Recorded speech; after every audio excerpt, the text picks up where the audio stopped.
Ya kuba mwatugamba ekkooti ya 5. Kooti eyo simanyi kye kyagiremesa. Ekkooti teyatuula abakazi batutiisatiisa.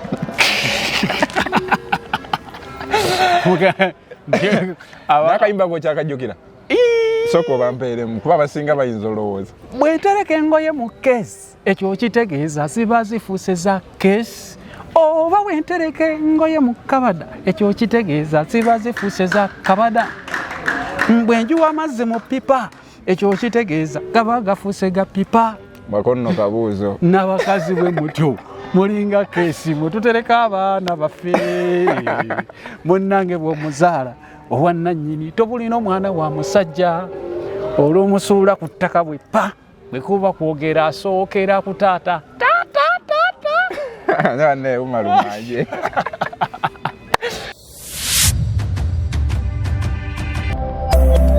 Eno ye Magala TV, okumanya we kutandikira.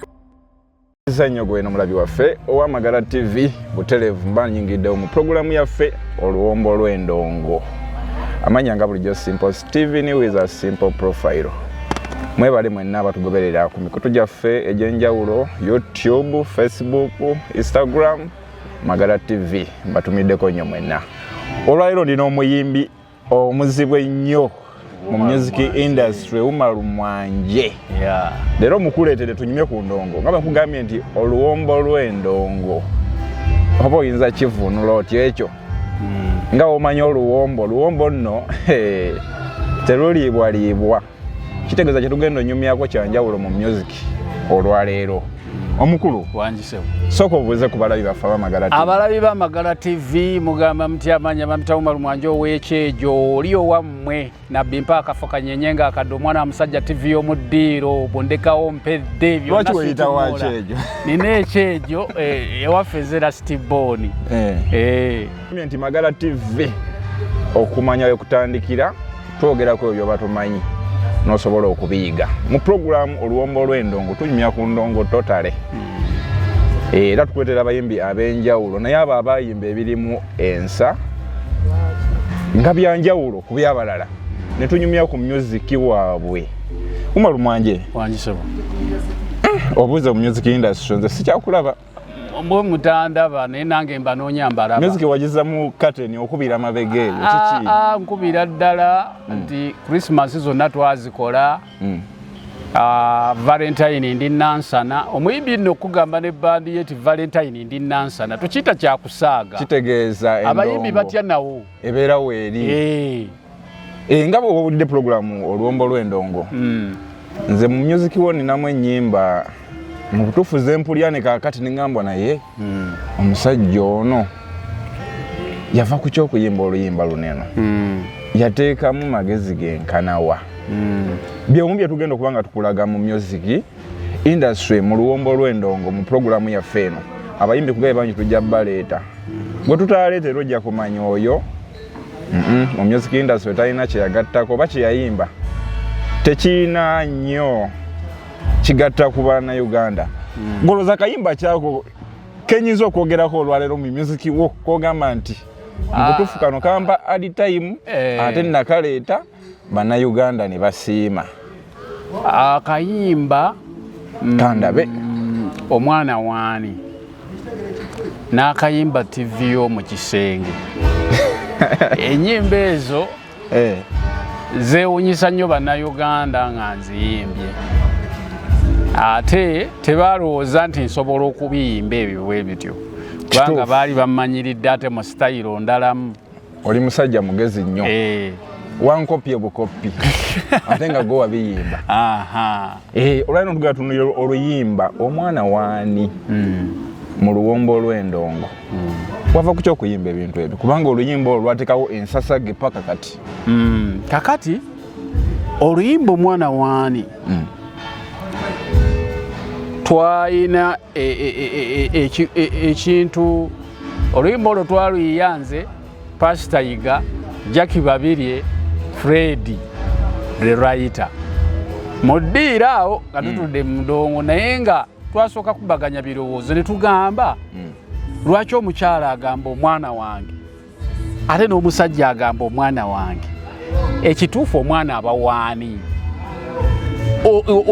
oli bw'abaana bagamba ngenda n'abaana bange nga muli mu ddiiro kyokka ate mukyala yanoba ne tugamba nti kati tukole debate ey'ekintu ekyo kigenda kubeerawo paka kubanga ekyo ekintu kibeerawo nnyo mu bantu abafumbo. Mwana wange ngenda n'omwana wange ogenda naye ate tolina gy'olaza mwana wange, ebyo ebintu bibeerawo nnyo. Abasinga balowooza oba walina mukyala ng'atwala mwana ne mukayanira omwana kwe kuleeta oluyimba olwo. Jasi twalaba ebisinga okubeera mu maka g'abantu. Mu nnyimba zonna z'oyimbye oluyimba olwo lwakugattako kyenkana kigo oba olaba mu music industry oba okumanyisa? Kakati nze lwangattako kinene. I think nze mu ndowooza yange lwe luyimba olwantunda Uganda yonna. Nakubangako ennyimba nga waliwo we zikoma, naye oluyimba omwana waani ne bw'ogenda ggulu wa mukyala wa musajja. Oluyimba olwo lwali namba mmeka mu nnyimba zo? Oluyimba olwo lwali namba 5. Lwali namba 5. Olwo ng'omaze emyaka emeka mu kisaawe? Nalukuba 2012 ate ng'ekisaawe nakiyingira 2005. Oyingira 2005 myaka 7 ng'oli eyo mu kateni olwana. Iziyiti nali nazikuba dda naye wali wazikuba naye nga bw'ogambye kati nga kanyenye ng'akadde. Waliwo oluyimba Nabbi Mpa Akafo lwe nayimba ne Mage Kayima ng'ennyimba tibazimanyi, naye waliwo oluyimba lw'okuba n'oga nti lwo luno nga waliwo oluyimba lwe bayita Mega nga bw'olaba Kenzo bwe yakuba oluyimba kyo lwamubuusa wonna. Stamina lwali luno oluyimba lwakubye n'abuuka ne lusala n'ensalo Uganda yonna.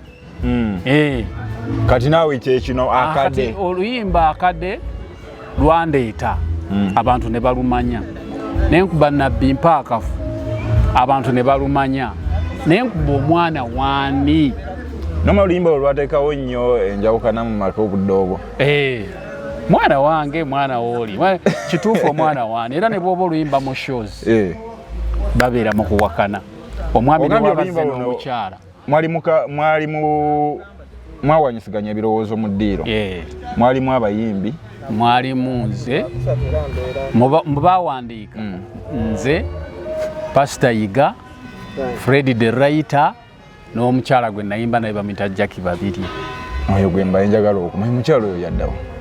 Omukyala oyo yalimu mu Uganda muno. Omukyala alina sisita wa Charles wa Muhangi. Muhangi ono comedian. Kati nduuza n'amutwala n'abaako bizinensi zaamuweeyo by'okuyimba n'abanga abyesonyiyeemu. Akayimba ako nze bwe nkalaba nalowooza history alimu oba emboozi erimu gye wanyumyanga. Nalowooza oba ogezaako okukakkanya kitiibwa ky'abakyala. Era kyova olaba terwaggwa kubanga tugenda okujja kuba mwatugamba ekkooti ya 5. Kkooti eyo simanyi kye kyagiremesa. Ekkooti teyatuula, abakazi baatutiisatiisa.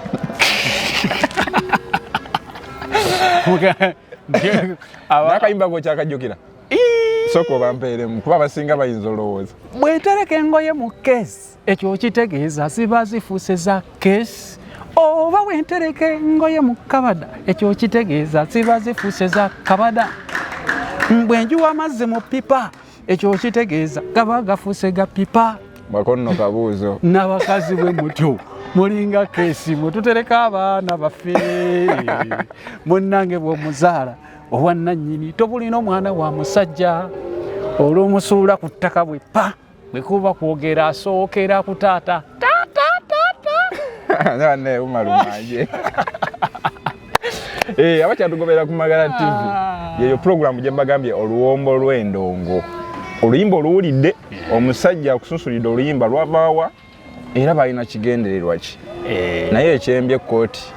Ekkooti ekooti buli side zo chairman yafuna okutiisibwa kuba oluyimba olwo omanyi n'enzigwa gye lwaggwa omukazi yakyankalanya kooti nze kamuzaala kamuyonsa kamusindika bwe firudi masho helikopita yeeyisa amannya awo ag'omutawaana omulamuzi naga kati mututte omusango guddibwamu nga 5 ate n'omwana n'amukuuma for security purpose kitegeeza kati tukyali awo tetunnasalawo naye gwe mukulaba obuku nga tuze mu real sense gwe gusale ekyamazima nze yayimba nti omwana wa musajja naye nga nze nkitegeeza kubanga omwana ono wakubira olw'eggwanga ng'afudde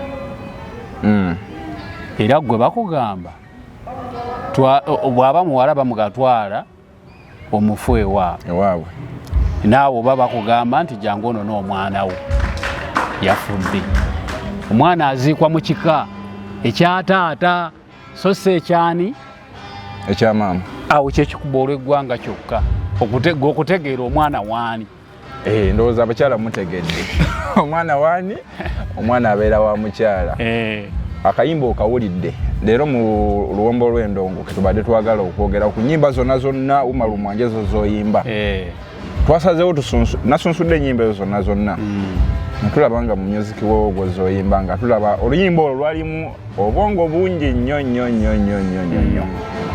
ogambye oluyimba luno kitegeeza omugenzi yalimu n'omukono munene nnyo mu luyimba luno eno of course ennyimba za revival zonna eno ye Magala TV amba nti luno ng'oli yaleeta omulamwa emiramwa gyonna okuva ku kapasitaliga kwakosa kutya music industry okusingira ddala ku saidi yammwe abali mu Legacy Band kakati kyatukoseza ddala kubanga revival eyo ffe twayiriba nayo kubanga revival yatandika 2008 revival yagwako emirundi 3 mwe gye mutaamanya nga bwesituka kati we yaleeta TV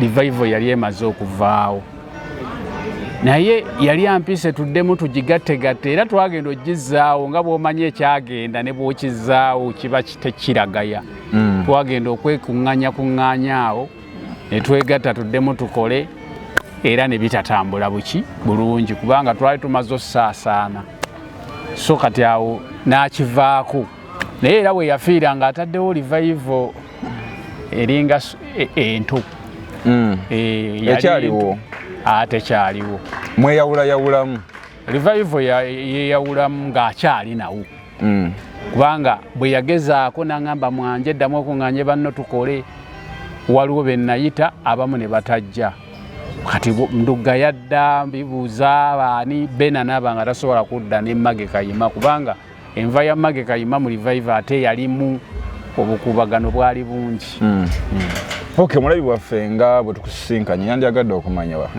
mwanje kati endonga agikubirawo asinziirawa wayinza okusanga akwetaaza kakati nze manager wange ye Nabbi Bright Muyingo omusumba oyo mumanyi mumuwulira bati ate nina ne bandi eno Legacy Band kati ennaku ze siba naye ng'olwokusatu ne Sunday zijja nembeerawo wano training abayimbi okuyimba live music okuba ebivuga katemba biki bwe budde bwange nange bwemba ku bandi eyo era ate bwe tugira ne tukolayo zi shows ensonga lwaki Valentine tugenda kukola enansana tutera owerekerwako abayimbi olusimba ne Kapo olusimba ne Madina bwentyo wasala otandika Legacy Band naye weetengerera okay nga tusibula nze ogenda kumpayo akayimba kamu ode weeyanjula nti nze nina ekyejo kayimba ako naye kannyumira nnyo ekyejo nakula nenga kabwa ke bagabirira nga nina ekyejo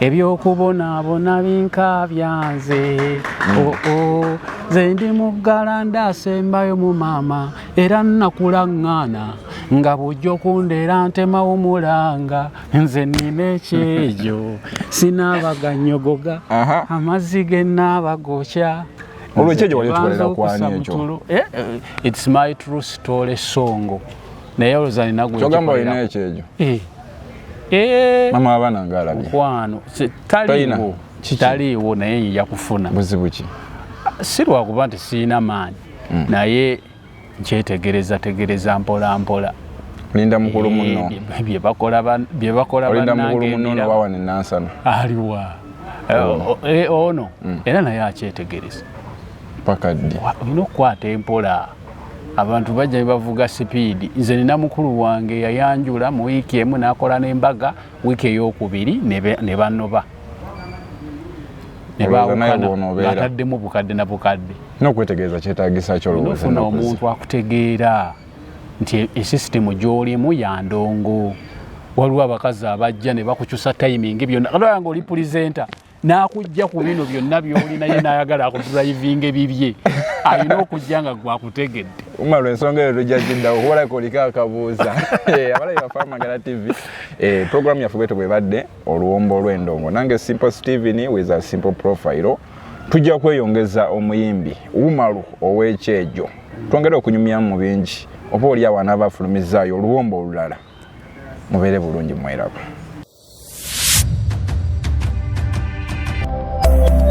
eno ye Magala TV okumanya we kutandikira.